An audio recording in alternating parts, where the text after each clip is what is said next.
All right, welcome to Tuesday. Ugh. Those grips have got to be replaced.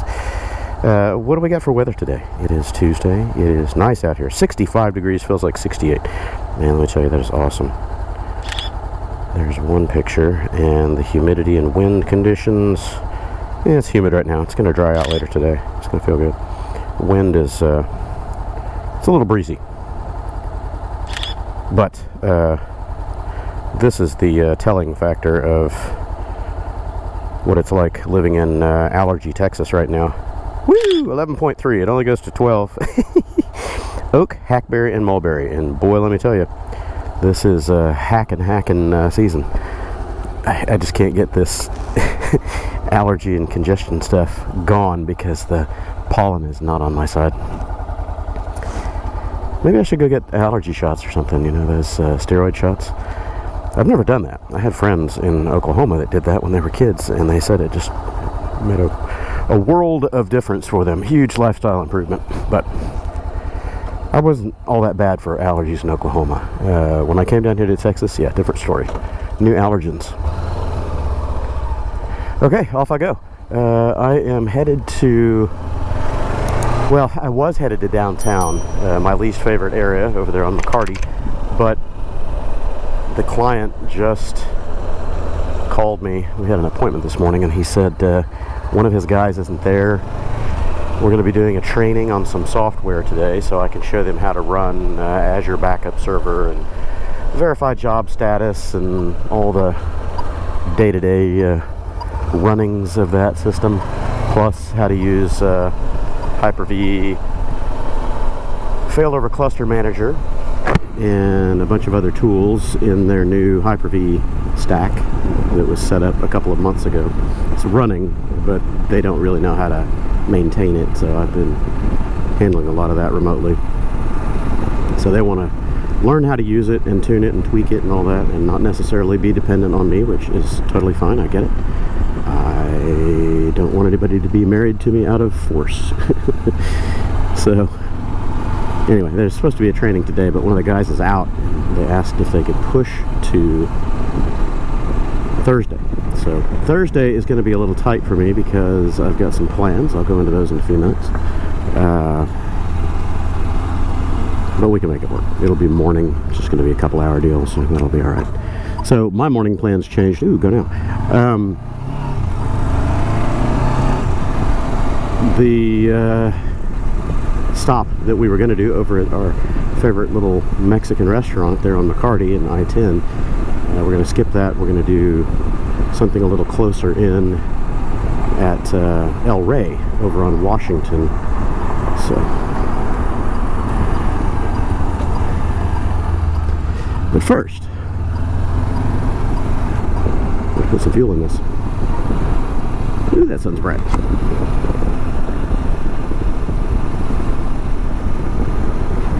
So I don't know what's going to happen after breakfast. My my day is up in the air right now. I have no idea what the plans are.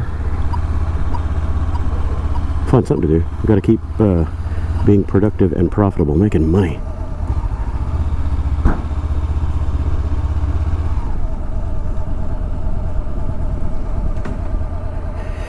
All right, fill this up and hit the road. Ugh.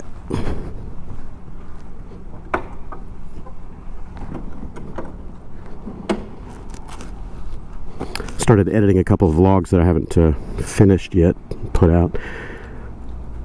I'll try to do that tonight.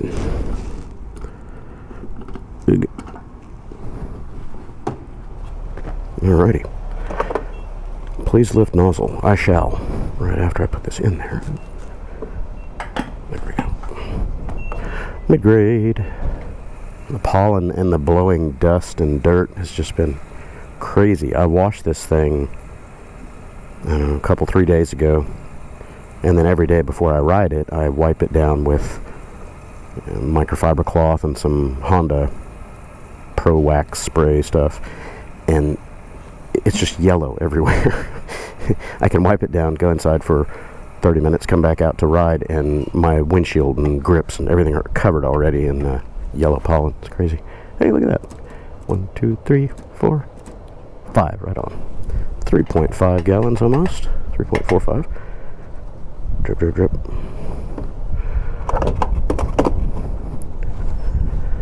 Okay. Clicky, clicky. Man, my key back. Need to put some graphite in there. Or white lithium. Do. I can't see. 27.5 on the clock. Photo. Quit blowing around. It's always windy out here. It doesn't look windy, but it is. Always windy. There's one. There's two.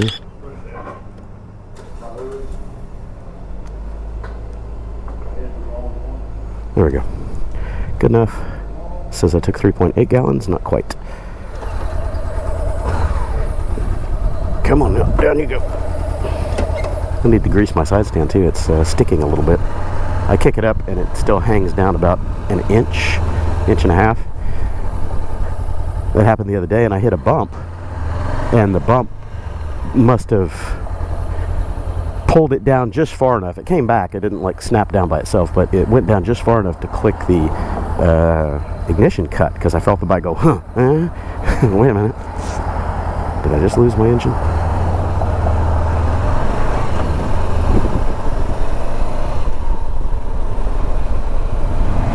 So, God, that hole was getting massive. Whoop. Plans for this weekend.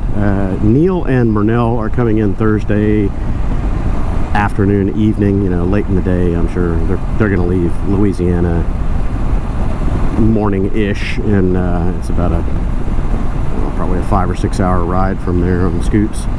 So they'll arrive at my house Thursday late afternoon. We are going to camp out in my backyard for the night, and then head to Cotton Bowl Friday morning-ish sometime. And we're going to spend Friday, Saturday, and probably Sunday at Cotton Bowl. Cannonball. Cannonball's on my brain. That's the next one coming up in the queue. But pretty much every weekend from here through Cannonball, I've got something going on. And I had one open slot, one open weekend, let's say, in my schedule that now is filled as of yesterday. I'll go into that in just a moment. So, Cotton Bowl Speedway is this weekend. Circuit of the Americas MotoGP in Austin is the following weekend. Then the weekend right after that is a trip that a handful of us were going to do up in northeast Oklahoma, close to Missouri. I don't remember the parks that Neil was wanting to go to, but it's basically a couple of state parks or something, and one of the World of Outlaws events, I'm pretty sure. So I'm going to try to make that if I can. The weekend right after that was the opening that I had, and now it's filled. The Big Scoot documentary about the 23 Cannonball that Corey Voss and her team made, recorded, created. It's kind of an indie film. I don't know if you want to call it a documentary. It's more, it'd be like a docu-adventure, let's call it. I'll create my own new genre. I haven't seen it yet. I've just seen a couple of the trailers that look interesting. But it is premiering at the Vero Beach Film Festival in Vero Beach, Florida on April 12th. So April 12th, 13th, they have showings of it at these, film unveilings. I've never been to one of these things, so I don't really know what to expect. But they reached out to me yesterday morning by email saying, hey, are you planning to attend the premiere on April 12th? Yeah, I didn't know about it. I didn't know what the schedule was. So I said, well, yeah, I'll see if I can fit it in, and then started looking at the schedule and timings and where it is and all that, and like, yeah, sure, okay, well, let's go. So Kevin, my buddy up in Austin, I was telling him about it, and he likes going to a lot of these junkets and movie premieres and stuff like that. He's real into that, and he's like, oh, hell yeah, let's go. and he wants to drive his Tesla out there. So Kevin plugged in the starting and ending points in an app that he uses. I'm not sure what it is, but it generates your stops. It checks for all the high capacity chargers for Teslas or electric vehicles. I think you can preference the supercharger stations and all that versus generic ones, but it plots out your map, tells you where you need to go. It gives you routing information. It tells you what your charge is, state of charge at that next stop, and how much you're going to have at the end of the trip and all that. So anyway, but round trip, it's going to be 2,400 miles and change. And it's going to cost somewhere around $140 or $150 in electricity. If I plug the same numbers into, you know, normal fuel economy for one of my cars, and say if I drove my Accord out there, I would be paying about $250 or so in fuel. So $150 in a Tesla with full self-drive, you know, just sit back and let it do the work. It'll be pretty fun. So Kevin's going to come to my place and pick up me and my son, and the three of us are going to trek out there to Florida for the 2-day deal, Saturday, Sunday. We'll get there Friday night late. I don't even know how we'll check into a hotel that late in the morning, but we'll figure it out. And we may or may not stay for Sunday, but the thing kicks off at, I think, 1 in the afternoon on Saturday, so we need to be sure and be there well before the event and stay after. They'll probably have Q&As with a lot of the riders and people that participated in the film.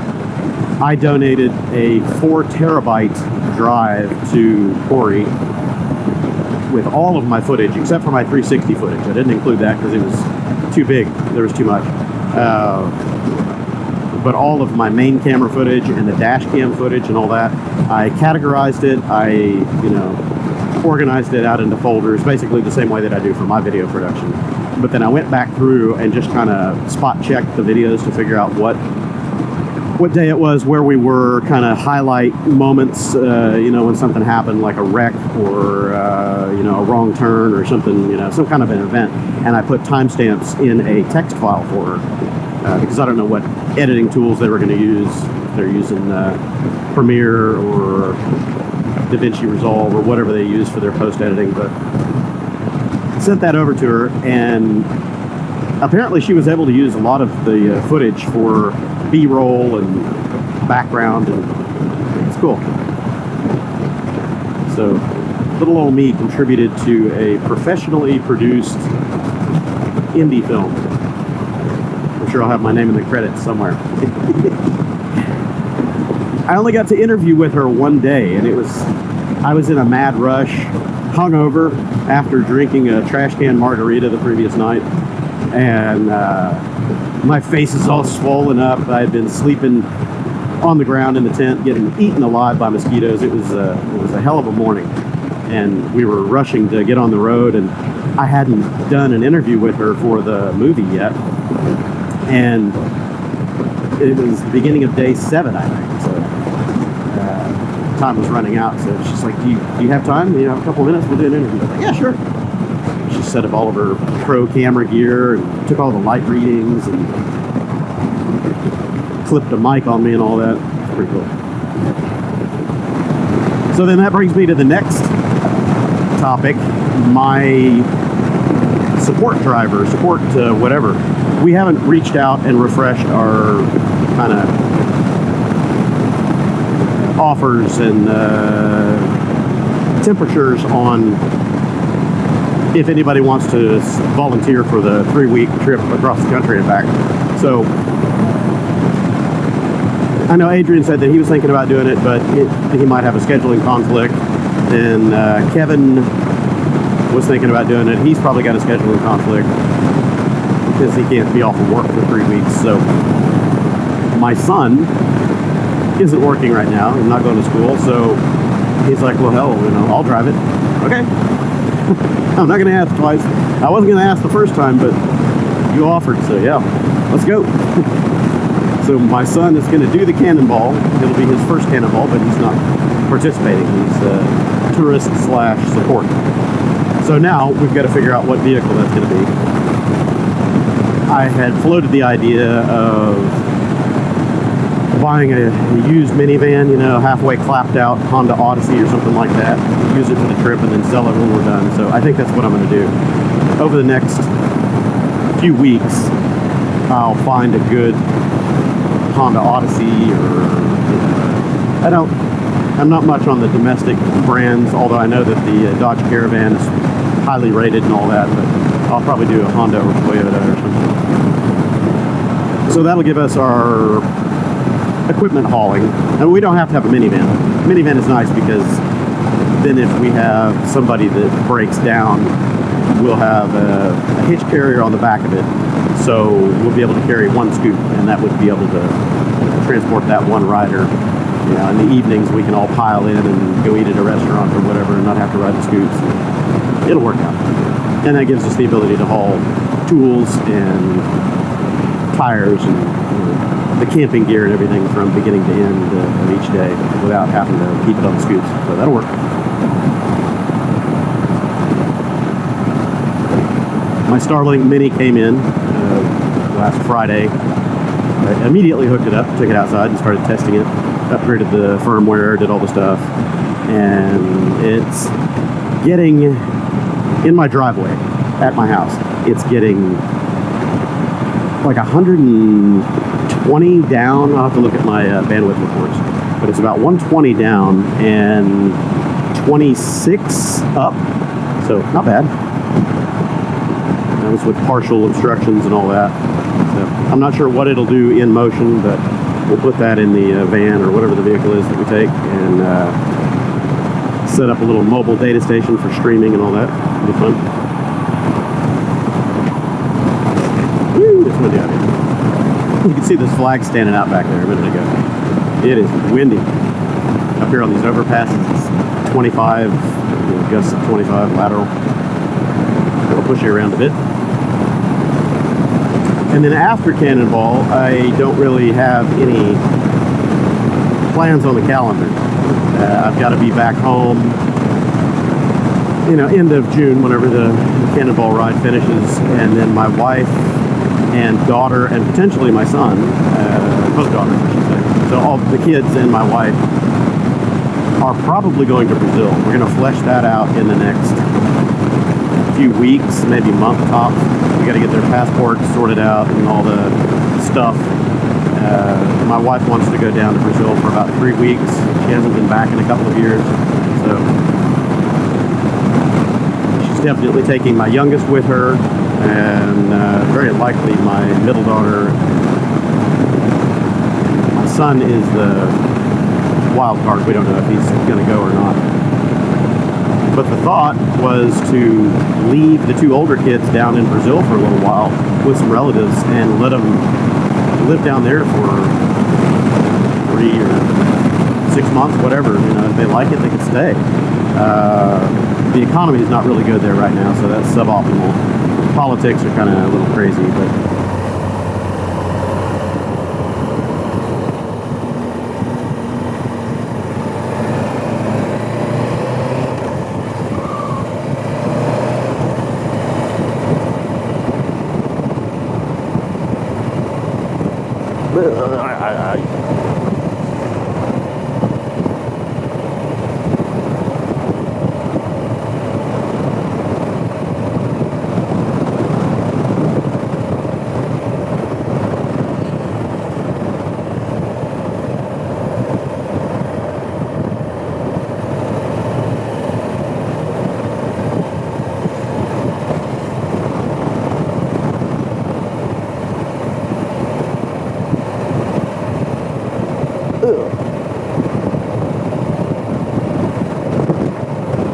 I need to get the XT250 back on the road. Every time I'm going through these areas right here, I remember how it feels on the Magic Carpet ride, the XT250. The long stroke, softly sprung, slightly underdamped, but yeah, plush, let's call it.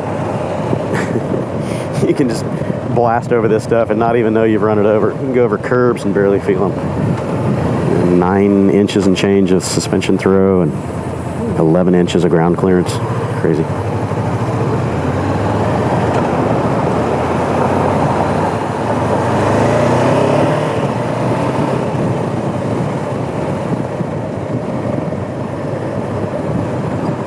Alright, breakfast time. Let's sit here at El-Ray. They've got a really good Cuban sandwich. I like it. In fact, I'm going to park over there in the little triangle that nobody else can get in. That way I don't get my bike punted.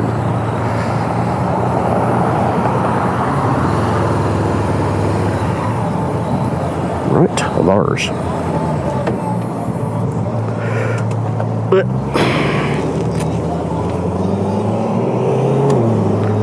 a little bit of a sketchy area of town with a lot of theft, so I'll lock the bike, of course.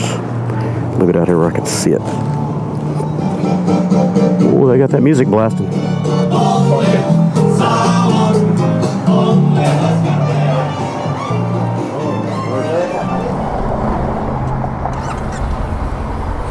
All right, breakfast is done. It was good. Got a really good sandwich here. I like that breakfast torta that they have. Minus the habanero mayo. I don't really care for the mayo that much. It's not the habanero that... it's not the flavor of it that's wrong. It's just, I don't know, something doesn't match. So I get it without the mayo. Anywho, I think I'm going to head on to the warehouse. Get some stuff done there. At least rearranging chairs on the deck of the Titanic. Oh, I just missed it. I could have snuck out in front of the bus.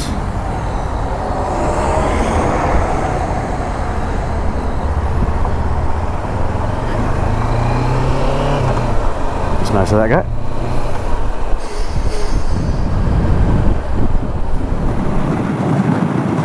I didn't like this color at first, but it's growing on me. This urban gray color that Honda's got on a lot of their new vehicles.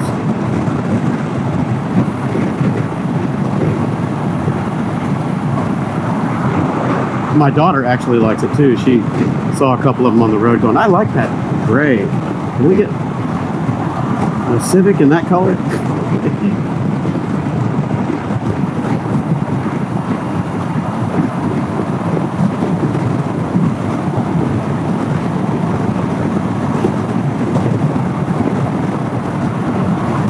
Lost a cooler. Man, it is windy AF out here. Wouldn't want to be driving that today. That's pretty low profile for a travel trailer, but man, these crosswinds are no fun towing something like that. High profile, low weight, drag you all over the road.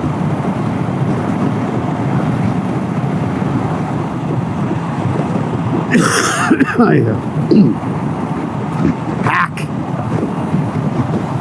Freaking pollen.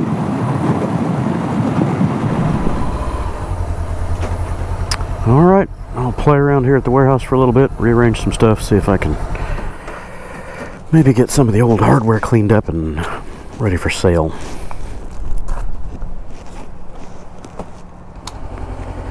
Alright, so knocking off a little early. It's 3-ish. Yeah, I think it's right at 3. I've got to get home to pick up my oldest daughter from school at 5, and then take her to a friend's house. And I got to get to planning, packing, logistics, all kinds of stuff, because there's a lot of stuff coming up fast. I just had another work item hit my plate that I need to do. Can't turn it down, and it's butting right up against the weekend that I was going to go up and visit Neil and the guys at Concord, Oklahoma, up in the northeast corner of Oklahoma. So stuff's getting tight. We need to get everything nailed down here. So I'm gonna start prepping, cleaning out the garage, doing all the other stuff that I need to do. Asshole, you had your signal on the left, now you want to go right at the last second? I don't think so.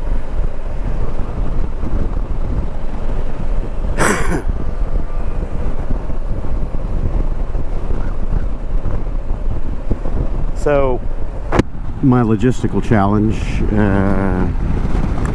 is going to force me to ride a different bike than I had planned for that Concord, Oklahoma meetup. I was going to get the PCX together and take it up for that as a shakedown ride, but I don't think that's going to happen. My work appointment is in Odessa, Texas the previous day. So Neil and Doug and some of the guys were going to meet on Friday up there in Concord, but the previous day I'm going to be in Odessa, Texas. Gotta be. Now I could fly out there and back and then hit the road early Friday morning or whatever and potentially still take the PCX. I don't know, that's doable. But what I'm thinking is I'll probably just take this. I'll ride all the way out to Odessa, and then I'll ride from Odessa up to Concord, Oklahoma. It's like 650 miles or something from point to point, so it won't be too terribly bad. A lot of seat time though. It's going to be a lot of seat time over the next few months. Every weekend I'm going somewhere. The following weekend is the film festival, but I'm not riding that. I'll be chauffeured for that one, I think.